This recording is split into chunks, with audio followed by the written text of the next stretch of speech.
Here's George Haunted Halloween. This year, George was spending Halloween in the country. The last autumn, leaves were falling. George and the man with the yellow hat were busy raking. Miss Rankins rode by on her bicycle. Halloween's here. Hang on to your hats, she shouted. Happy Halloween, Mr. Rankins, said the man. George was curious. Why would they need to hang on their hats? George went to the Rankins farm. There were so many pumpkins. His friends Allie and Bill were there, too. Hang on to your hats, said Bill. George and Allie were confused. Why was everyone saying that? Have you heard of the legend of No Noggin? Bill asked. They hadn't. Then Bill told them the spooky story a long time ago. There was a scarecrow perched by old lonesome tree. It had a big pumpkin for a head and a hat on top. But one Halloween, the pumpkin went missing. From then on, everybody called the scarecrow No Noggin because it had no head. No Noggin was angry. What good was a hat without a head? That's why every Halloween night, No Noggin shows up and kicks people's hats off. George was spooked.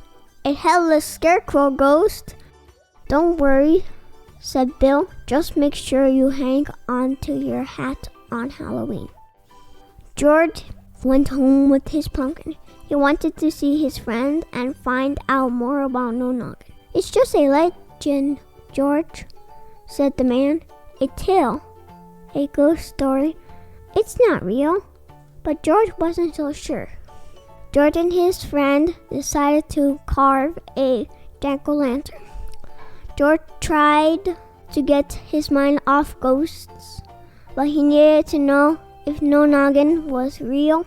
The next night was Halloween. George and Allie were hiding near old lonesome tree. They were going to catch No Noggin on a camera. Suddenly they saw a shadow. Could it be No Noggin? George took a photo, but it was only Bill in his wizard costume. Then George and Allie had an idea. Bill could help catch No Noggin with his wizard hat. Bill stood near old lonesome tree. He walked back and forth and waited for No Noggin to kick his hat. Suddenly, Bill's hat flew off his head. George and Allie chased the moving hat into a cave. Inside the cave found Bill's hat and Jumpy Squirrel, and lots of other hats, all filled with acorns. There was no headless scarecrow. It had been just Jumpy all along. Jumpy and his squirrel friends had taken the hats to collect acorns. George and his friends had solved the mystery, and they even had proof to show everyone the truth behind the legend of No Noggin. Well, maybe after Halloween. Now, it was time for George to put on his costume and join his friends for trick-or-treating.